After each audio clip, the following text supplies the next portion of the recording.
ರಾಜ್ಯದಲ್ಲಿ ಮುಂದುವರೆದಿದೆ ಅಂಗನವಾಡಿ ನೌಕರರ ಸಂಘದ ಧರಣಿ. ಬೆಳಗಾವಿ ಸುವರ್ಣಸೌಧದ ಸಮೀಪ ಸಾವಿರಾರು ಸಿಬ್ಬಂದಿ ಪ್ರತಿಭಟನೆ ನಡೆಸಿದರು. ಕೊಂಡಸಕೊಪ್ಪ ಪ್ರತಿಭಟನಾ ಸ್ಥಳಕ್ಕೆ ಸಚಿವೆ ಲಕ್ಷ್ಮಿ ಹೆಬ್ಬಾಳ್ಕರ್ ಅವರು ಭೇಟಿ ನೀಡಿದರು. ಸಿಐಟಿಯು ಸಂಘಟನೆಯಿಂದ ಮನವಿ ಪಡೆದುಕೊಂಡು ಸಚಿವೆ ಲಕ್ಷ್ಮಿ ಹೆಬ್ಬಾಳ್ಕರ್ ಅವರು ಅವರ ಜೊತೆ ಮಾತನಾಡಿದರು. ಎಲ್ಲ ಬೇಡಿಕೆ ಈಡೇರಿಸುವ ಭರವಸೆಯನ್ನ ಕೊಟ್ಟಿದ್ದಾರೆ ಸಚಿವೆ ಲಕ್ಷ್ಮಿ ಹೆಬ್ಬಾಳ್ಕರ್ ಅವರು. ಮಹಿಳಾ ಮತ್ತು ಮಕ್ಕಳ ಆಯೋಗದ ಖಾತೆ ಸಚಿವೆ ಆಗಿರುವಂತಹ ಲಕ್ಷ್ಮಿ ಹೆಬ್ಬಾಳ್ಕರ್ ಅವರು ಪ್ರತಿಭಟನಾ ಸ್ಥಳಕ್ಕೆ ಭೇಟಿ ಕೊಟ್ಟರು. ಸಿಎಂ ಸಿದ್ದರಾಮಯ್ಯ ಅವರ ಬಳಿ ಈ ಸಮಸ್ಯೆ ಬಗ್ಗೆ ನಾನು ಚರ್ಚೆ ಮಾಡ್ತೀನಿ, ನಿಮ್ಮೆಲ್ಲ ಬೇಡಿಕೆಗಳನ್ನು ಕೂಡ ಈಡೇರಿಸಿಕೊಡ್ತೀನಿ ಅಂತ ಅಂಗನವಾಡಿ ಕಾರ್ಯಕರ್ತೆಯರಿಗೆ ಭರವಸೆಯನ್ನ ಕೊಟ್ಟಿದ್ದಾರೆ. ರಾಜ್ಯದಲ್ಲಿ ಅಂಗನವಾಡಿ ನೌಕರರ ಪ್ರತಿಭಟನೆ ಹಾಗೆ ಮುಂದುವರೆದಿದೆ. ಅನೇಕ ಬೇಡಿಕೆಗಳನ್ನ ಇಟ್ಕೊಂಡು ಪ್ರತಿಭಟನೆ ನಡೆಸ್ತಾ ಇರುವಂಥದ್ದು.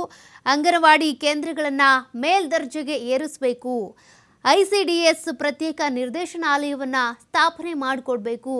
ಅದೇ ರೀತಿಯಾಗಿ ಗುಜರಾತ್ ಹೈಕೋರ್ಟ್ ಕೊಟ್ಟಿರುವಂಥ ತೀರ್ಪಿನ ಪ್ರಕಾರ ಇಲ್ಲೂ ಕೂಡ ನೀವು ವರ್ಗ 3 ವರ್ಗ 4 ಅಂತೇಳಿ ಪ್ರತ್ಯೇಕವಾಗಿ ಪರಿಗಣಿಸಿ ನಮ್ಮ ಹುದ್ದೆಯನ್ನು ಕಾಯಂ ಮಾಡಬೇಕು ಅಂತ ಹೀಗೆ ವಿವಿಧ ಬೇಡಿಕೆಗಳನ್ನು ಇಟ್ಕೊಂಡು ಅಂಗನವಾಡಿ ಕಾರ್ಯಕರ್ತೆಯರು ಪ್ರತಿಭಟನೆ ಮಾಡ್ತಾ ಇದ್ರು. ಧರಣಿ ಹಾಗೆ ಮುಂದುವರೆದಿತ್ತು. ಇವತ್ತು ಧರಣಿಯ ಸ್ಥಳಕ್ಕೆ ಲಕ್ಷ್ಮಿ ಹೆಬ್ಬಾಳ್ಕರ್ ಅವರು ಭೇಟಿ ಕೊಟ್ಟರು. ಜೊತೆಗೆ ನಿಮ್ಮೆಲ್ಲ ಬೇಡಿಕೆಗಳನ್ನು ಈಡೇರಿಸುವ ಪ್ರಯತ್ನ ಆಗುತ್ತೆ, ಸಿದ್ದರಾಮಯ್ಯನವರ ಗಮನಕ್ಕೆ ನಾನು ಈ ಎಲ್ಲ ಸಮಸ್ಯೆಗಳ ಬಗ್ಗೆ ಮಾತನಾಡಿ ಗಮನ ಸೆಳಿತೀನಿ ಅನ್ನುವಂಥ ಭರವಸೆಯನ್ನು ಕೂಡ ಕೊಟ್ಟಿದ್ದಾರೆ. ನಿಮ್ಮೆಲ್ಲ ಬೇಡಿಕೆಗಳು ಈಡೇರುತ್ತೆ ಅಂತ ಕೂಡ ಭರವಸೆ ಕೊಟ್ಟು ಬಂದಿದ್ದಾರೆ.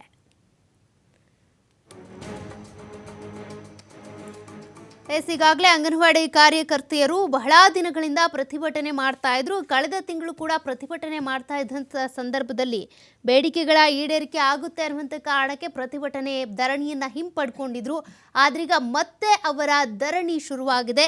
ಕೆಲಸಕ್ಕೆ ಹಾಜರಾಗದೆ ಪ್ರತಿಭಟನೆಯಲ್ಲಿ ಧರಣಿಯಲ್ಲಿ ನಿರತರಾಗಿದ್ದಾರೆ ಕಾರ್ಯಕರ್ತರು.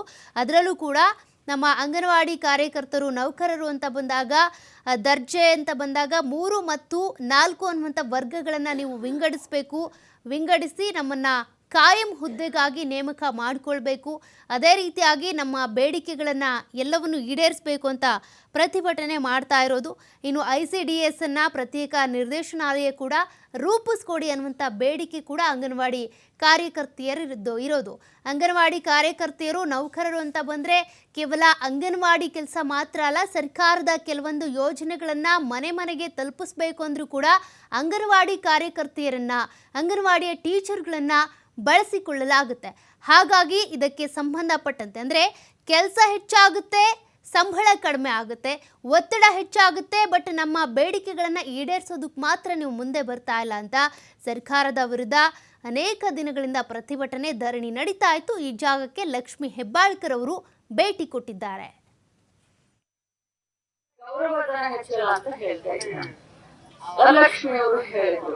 ಇದು ಕೇಂದ್ರ ಸರ್ಕಾರ ಮತ್ತು ರಾಜ್ಯ ಸರ್ಕಾರ ಎರಡು ಸೇರಿ ಮಾಡಬೇಕು. ಇವತ್ತು 65% ರಾಜ್ಯ ಸರ್ಕಾರ ಕೊಡುತ್ತೆ, 35% ಕೇಂದ್ರ ಸರ್ಕಾರ, ಆಲ್ಮೋಸ್ಟ್ ಡಬಲ್ ರಾಜ್ಯ ಸರ್ಕಾರ ಕೊಡ್ತಾ ಇದೆ.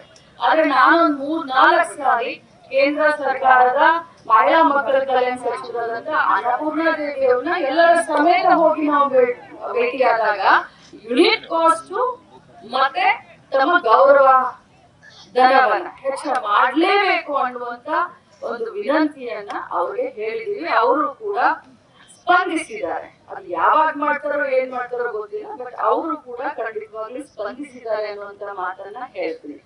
ಯೂನಿಟ್ ಕಾಸ್ಟ್ ಬಗ್ಗೆ ವರಲಕ್ಷ್ಮಿ ಅವರು ಹೇಳಿದ್ರು, ಅದು ತಮಗೂ ಎಲ್ಲ ಗೊತ್ತಿದೆ. ಒಂದ್ ಮಗುಗೆ ನಾವು 8 ರೂಪಾಯಿ ಕೊಡ್ತೀವಿ, ಗರ್ಭಿಣಿ ಮತ್ತು ಬಾಣಂತಿಯರಿಗಂತೂ ಎಷ್ಟು 11 ರೂಪಾಯಿ 9 ರೂಪಾಯಿ ಇದೆ. ಸುಮಾರು 7-8 ವರ್ಷದಿಂದ ಯೂನಿಟ್ ಕಾಸ್ಟ್ ಕೂಡ ನಾವು ಪರಿಶೀಲನೆ ಮಾಡಲಿಲ್ಲ. ಅದು ಕೇಂದ್ರ ಸರ್ಕಾರನೂ ಮಾಡಲಿಲ್ಲ. ಕೇಂದ್ರ ಸರ್ಕಾರ ಮಾಡಿದಾಗೇನೆ ಅದು ನಮ್ಗೆಲ್ಲರಿಗೂ ಲಾಭ ಆಗುತ್ತೆ. ನಮಗೂ ಎಲ್ಲರಿಗೂ ಪ್ರೋಗ್ರಾಮ್ಗಳ ಬಗ್ಗೆ ಗೊತ್ತು. ಆದ್ರೆ ನಮ್ಮನ್ನ ಕೇಳೋದು ಮಾತ್ರ ಏನು ಅಂತಂದ್ರೆ ಅಪೌಷ್ಟಿಕತೆ ಹೋಗ್ತಾ ಇಲ್ಲ, ರಕ್ತಹೀನತೆ ಹೋಗ್ತಾ ಇಲ್ಲ, ಅಶಕ್ತತನ ಹೋಗ್ತಾ ಇಲ್ಲ, ಮಹಿಳೆಯರಲ್ಲಿ ಇದಾಗ್ತಾ ಇದೆ ಅಂತ. ಆದ್ರೆ ಸರ್ಕಾರದ